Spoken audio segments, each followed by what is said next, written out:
Teaching research centre में आप सबका स्वागत है। आज हम पॉलिटिकल साइंस के जो पाश्चात्य विचारक पढ़ रहे थे उसमें हम आज जीन बोधा पढ़ेंगे। तो देखते हैं। जीन बोधा का जन्म 1530 में फ्रांस के एंजर्स में हुआ था। ये कौन से विचारक थे? ये फ्रांसीसी विचारक थे। इनका जन्म कब हुआ था? 1530 में फ्रांस में। उनकी मृत्यु हुई थी 1596 में। इनकी दो रचनाएं हैं जो महत्वपूर्ण हैं।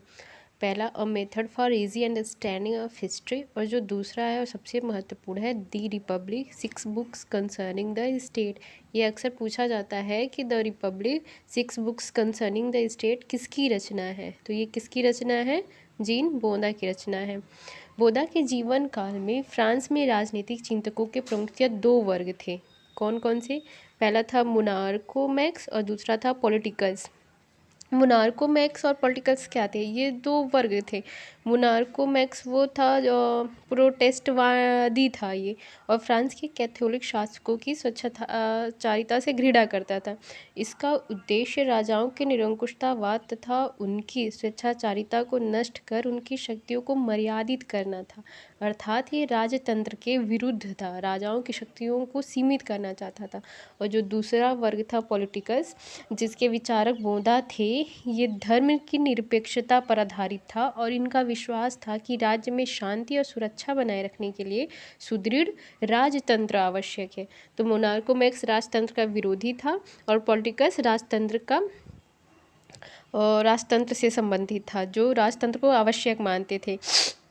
तो इस वर्ग के विचारकों ने संघर्षरत दो धर्मों में से किसी एक का पक्ष नहीं किया, अपितु धार्मिक सहिष्णुता के विचार को अपनाकर धर्मनिरपेक्ष राजनीतिक चिंतन का प्रारंभ किया। जिन बोधा इस पॉलिटिकल वर्ग का एक प्रमुख विचारक था। तो बोधा किस वर्ग का विचारक था? पॉलिटिकल्स। अब इसके संप्रभुता सिद्धांत को हम देखते हैं। संप्रभुता का स्पष्ट और विस्तृत प्रतिपादन सबसे पहले बोधा ने किया था। अगर कहीं भी संप्रभुता शब्द आए और सबसे प्रमुख और सबसे पहला विचारक के बारे में आए तो हमेशा बोधा को याद किया जाता है, क्योंकि बोधा ही पहला विचारक था जिसने संप्रभुता का विचार दिया। तो संप्रभुता का स्पष्ट और विस्तृत प्रतिपादन सबसे पहले बोधा ने किया था।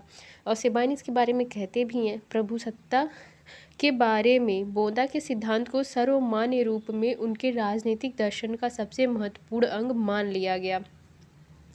देखते हैं संप्रभुता का स्वरूप।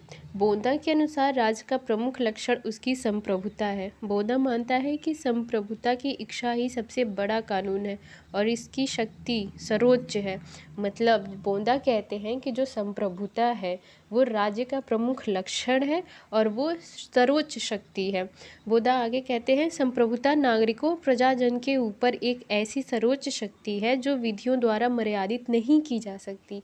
ये स्टेटमेंट हमेशा परीक्षाओं में पूछा जाता है कि ये किससे संबंधित है। ये संप्रभुता की परिभाषा किसने दी है? कि संप्रभुता नागरिकों और प्रजाजन के ऊपर, किसके ऊपर? नागरिकों और प्रजाजन के ऊपर एक ऐसी सर्वोच्च शक्ति है जो विधियों द्वारा मर्यादित नहीं की जा सकती। अर्थात ये संप्रभुता का एक निरंकुश रूप प्रस्तुत करते हैं। इनके संप्रभुता की विशेषताएं क्या क्या हैं? पहला, संप्रभुता सर्वोच्च एवं निरपेक्ष शक्ति। बोधा मानते हैं कि जो संप्रभुता है वो सर्वोच्च और निरपेक्ष शक्ति है। संप्रभुता को कोई नियंत्रित नहीं कर सकता या संप्रभुता के कोई ऊपर और शक्ति नहीं आ सकती, क्योंकि संप्रभुता खुद सर्वोच्च शक्ति होती है। संप्रभुता का सबसे बड़ा विशेषाधिकार इस बात में है कि यह न केवल व्यक्तियों के लिए वरन समस्त जनता के लिए बिना उनकी सम्मति के ही कानून प्रदान करती है। अगर ये स्टेटमेंट पूछे ये किससे संबंधित है तो हम क्या लगाएंगे? बोधा लगाएंगे कि संप्रभुता का सबसे बड़ा विशेषाधिकार तो इस बात में है कि यह न केवल व्यक्तियों के लिए वरन समस्त जनता के लिए बिना उसकी सम्मति के ही कानून प्रदान करती है। अर्थात अगर प्रजाजन ना माने या जनता स्वीकार ना करे, फिर भी संप्रभुता के पास इतनी शक्ति होती है कि वो जो कानून बनाए वो लोगों द्वारा माना जाए।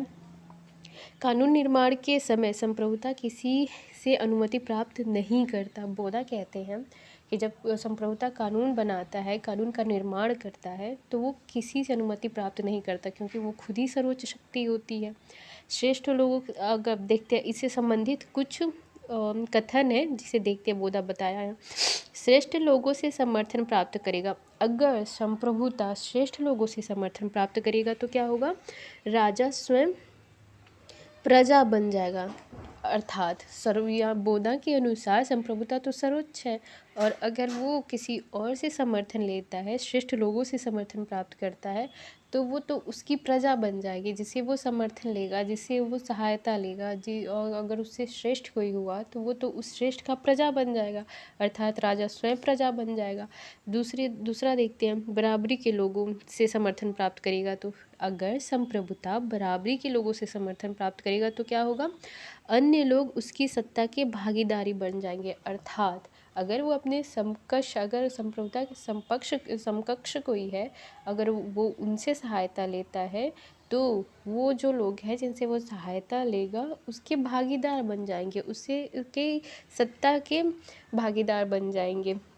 तीसरा, सीनेट से अपने से निम्न से समर्थन प्राप्त करता है। तो अगर वह सीनेट से या अपने निम्न से समर्थन प्राप्त करेगा तो क्या होगा, वो संप्रभुता से वंचित हो जाता है। क्यों? क्योंकि संप्रभुता तो सर्वोच्च है, वो किसी के द्वारा नियंत्रित नहीं है, प्रतिबंधित नहीं है। अगर वह किसी अपने निम्न से समर्थन प्राप्त करता है, अगर उसे ऐसे कोई कारण आ जाए जिसे अपने निम्न से समर्थन प्राप्त करना हो, तो वो क्या होगा, वो संप्रभुता से वंचित हो जाएगा। संप्रभुता एक सतत या अस्थायी शक्ति। संप्रभुता क्या है, एक सतत और अस्थायी शक्ति है। बोधा ने माना है कि संप्रभुता एक सतत और अस्थायी शक्ति है। संप्रभुता वैधानिक मर्यादाओं से परे, विधि द्वारा अनियंत्रित। ऊपर हमने देखा कि बोधा ने माना संप्रभुता सर्वोच्च है, वो सर्वोच्च शक्ति है, किसी के द्वारा नियंत्रित नहीं है, प्रतिबंधित नहीं है। तो क्या हो जाएगा, संप्रभुता वैधानिक मर्यादाओं से परे है और विधि द्वारा अनियंत्रित है, क्योंकि वो सर्वोच्च है, वो किसी के द्वारा मर्यादित नहीं है, उसके ऊपर कोई नहीं है, ना कि उसके समकक्ष कोई है। वो विधि द्वारा अनियंत्रित है, उसे भी नियंत्रित नहीं किया जा सकता। बोधा कहते हैं, संप्रभुता द्वारा अधिनियमित कानून जन परंपरा को परिवर्तित कर सकते हैं, न कि जन परंपराएं अधिनियमों को। ये महत्वपूर्ण कथन है, इसे ध्यान से देखिए, ये कई बार परीक्षाओं में पूछा गया है। क्या कि संप्रभुता द्वारा अधिनियमित कानून जन परंपरा को परिवर्तित कर सकते हैं, न कि जन परंपराएं अधिनियमों को। यह किससे संबंधित है, ये है बोधा से संबंधित। ये बोधा ने कहा है कि संप्रभुता द्वारा अधिनियमित कानून जन परंपरा को परिवर्तित कर सकते हैं। अर्थात संप्रभुता में इतनी शक्ति होती है कि वो कानून द्वारा जन परंपरा को परिवर्तित कर सकते हैं, न कि जन परंपराएं अधिनियमों को। जन परंपराएं में इतनी शक्ति नहीं होती कि वो अधिनियमों को परिवर्तित कर दें।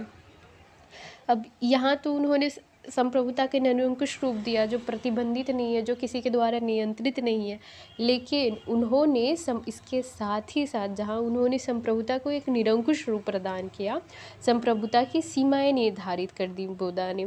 एक तरफ तो वो संप्रभुता को निरंकुश बनाते हैं, सर्वोच्च शक्ति बनाते हैं, और एक तरफ वो क्या करते हैं, संप्रभुता की सीमाएं दे देते हैं। तो ये सीमाएं कई बार परीक्षाओं में पूछा गया है कि बोधा के अनुसार संप्रभुता की सीमाएं कौन कौन सी हैं। तो देखते हैं, बोधा ने 4 सीमाएं बताई हैं। पहला, प्राकृतिक या दैवीय विधि। दूसरा, संवैधानिक कानून। तीसरा, राष्ट्रों के कानून। और चौथा, नागरिकों का निजी संपत्ति का अधिकार। तो अगर प्रश्न पूछें कि निम्न में से कौन सी सीमाएं बोधा द्वारा नहीं बताई गई हैं संप्रभुता के बारे में, और अगर इन चारों में से 3 दे दे, एक कोई और दे दे, तो हम उसको लगाएंगे। तो ये चारों ध्यान से देखेंगे। पहला, प्राकृतिक एवं दैवीय विधि है। दूसरा, संवैधानिक कानून। तीसरा, राष्ट्रों के कानून। चौथा, नागरिकों का निजी संपत्ति का अधिकार। अर्थात जो संप्रभुता है वो किसी भी प्रकार से प्राकृतिक और दैवीय विधि के ऊपर नहीं हो सकता, वो उनके द्वारा सीमित होता है। अगर कहीं संप्रभुता और प्राकृतिक एवं दैवीय विधि आ जाए तो संप्रभुता उसके नीचे हो जाएगा, दैवीय विधि और प्राकृतिक विधि ऊपर रहते हैं। दूसरा क्या है, संवैधानिक कानून है। अर्थात बोधा ने ये माना कि जो संप्रभुता है वो संवैधानिक विधि के नीचे है, संवैधानिक विधि सब सर्वोच्च है। तीसरा है राष्ट्रों के कानून। अर्थात एक राष्ट्र संप्रभुता पूर्ण है तो अगर वो दूसरे संप्रभुता पूर्ण के साथ वो ऊपर नहीं हो सकता उनके, वो उनके समकक्ष होगा। तो जो संप्रभुता की तीसरी सीमा है, उन्होंने कहा राष्ट्रों के कानून। एक राष्ट्र अपने खुद में संप्रभुता पूर्ण होता है और दूसरा भी खुद में संप्रभुता पूर्ण होता है, ना कि दोनों में से कोई सर्वोच्च होगा और कोई निम्न होगा। दोनों अपनी अपनी जगह पे संप्रभुता पूर्ण होंगे। चौथा, नागरिकों का निजी संपत्ति का अधिकार। बोधा ने संप्रभुता को निरंकुश तो बनाया, लेकिन उसकी जो चौथी है उन्होंने ये माना, एक सीमा लगा दी कि नागरिकों का जो निजी संपत्ति का अधिकार है, संप्रभुता उनके साथ कोई भी छेड़छाड़ नहीं कर सकता। अर्थात वो नागरिकों के बिना पूछे कोई कर नहीं लगा सकता। अगर वो कर लगाए तो नागरिकों द्वारा उसका विरोध किया जा सकता है, क्रांति की जा सकती है। तो ये 4 सीमाएं हैं जो बोधा ने बताई है। पहला प्राकृतिक या दैवीय विधि, दूसरा संवैधानिक विधि, तीसरा राष्ट्रों के कानून और चौथा नागरिकों का निजी संपत्ति का अधिकार। अब मैक्सिस के बारे में क्या कहते हैं? बोधा पहला व्यक्ति था जिसने संप्रभुता के सिद्धांत की सुस्पष्ट विवेचना की और इसे राजनीति शास्त्र का महत्वपूर्ण सिद्धांत बनाया। अगर ये पूछे कि निम्न वाक्य किसने कहा है, तो किसने कहा है, किसके द्वारा कही गई है? ये मैक्सी के द्वारा। बोधा पहला व्यक्ति था जिसने संप्रभुता के सिद्धांत की सुस्पष्ट विवेचना की और इसे राजनीति शास्त्र का महत्वपूर्ण सिद्धांत बनाया। बोधा को आधुनिकता का अग्रदूत मानते हैं डनिंग, मूरे, जोन्स और सेबाइन। अगर प्रश्न पूछे कि निम्न में से कौन कौन बोधा को आधुनिकता का अग्रदूत मानते हैं, और उत्तर में हो डनिंग, मूरे, जोन्स और एक मैक्सी ले लेते हैं, तो कौन कौन मानेंगे? डनिंग, मूरे, जोन्स और सेबाइन। कभी कभी ऐसे क्वेश्चन आ जाता है कि ABCD करके ऐसे दे दें और अब आंसर में ऐसे विकल्प हो ABC, BCD, DCE ऐसे करके। तो हम इसको ध्यान से देखेंगे कि बोधा को आधुनिकता का अग्रदूत कौन कौन माना है? डनिंग, मूरे, जोन्स और सेबाइन। DMJ और S, DMJS ऐसे याद कर सकते हैं। फोल्डर। मैकियावेली में आधुनिकता का निर्माण करने वाली 2 शक्तियाँ, पुनर्जागरण एवं सुधारवाद में केवल एक ही शक्ति का प्रतिनिधित्व था, जबकि बोधा में इन दोनों शक्तियों का प्रतिनिधित्व मिलता है। फोल्डर कहते हैं कि मैकियावेली में आधुनिकता का निर्माण करने वाली 2 शक्तियों में से केवल एक शक्ति थी, जबकि बोधा में इन दोनों शक्तियों का प्रतिनिधित्व मिलता है। मैक्सी ने क्या कहा है? बोधा की रचना 6 बुक्स कंसर्निंग द स्टेट, राजनीतिक विज्ञान के सच्चे अर्थ में सर्वप्रथम आधुनिक रचना है। ये प्रश्न पूछा गया है कि निम्न वाक्य किसके द्वारा कही गई है, अर्थात निम्न बोधा के बारे में निम्न कथन किसका है? तो किसका है? मैक्सी का। ये हम याद करेंगे, ये इम्पोर्टेंट है। बोधा की रचना 6 बुक्स कंसर्निंग द स्टेट, राजनीतिक विज्ञान के सच्चे अर्थ में सर्वप्रथम आधुनिक रचना है। सेबाइन क्या कहते हैं? बोधा का राजनीतिक दर्शन प्राचीन तथा अर्वाचीन का विचित्र सम्मिश्रण है। वह बिना आधुनिक हुए ही मध्ययुगीन भी नहीं रह पाया। ये एक लाइन यहाँ से यहाँ तक पूछा गया है कि यह किसके बारे में कहा गया कि वह बिना आधुनिक हुए ही मध्ययुगीन भी नहीं रह पाया। तो कौन नहीं रह पाया था? बोधा। और ऐसा क्यों कहा गया कि वह बिना आधुनिक हुए ही मध्ययुगीन भी नहीं रह पाया? मध्ययुगीन वो इसलिए नहीं रह पाया अर्थात आधुनिक हुआ क्योंकि उसने संप्रभुता की निरंकुश रूप प्रस्तुत किया। उसने एक ऐसे संप्रभुता का रूप प्रस्तुत किया जो किसी के द्वारा प्रतिबंधित ना हो, नियंत्रित ना हो, अर्थात वो कानून और विधि द्वारा अमर्यादित था। इसलिए उसे आधुनिक विचारक कहा गया संप्रभुता का। परंतु इसके साथ ही साथ उसने 4 सीमाएं लगा दी, तो इसलिए उसको आधुनिक भी ना कहा गया और मध्ययुगीन वो इसलिए नहीं रह पाया क्योंकि उसने संप्रभुता की निरंकुश रूप प्रस्तुत किया। और उसके साथ ही साथ उसने सीमा लगा दी, इसलिए वह आधुनिक नहीं हो पाया और मध्ययुगीन भी नहीं रह पाया।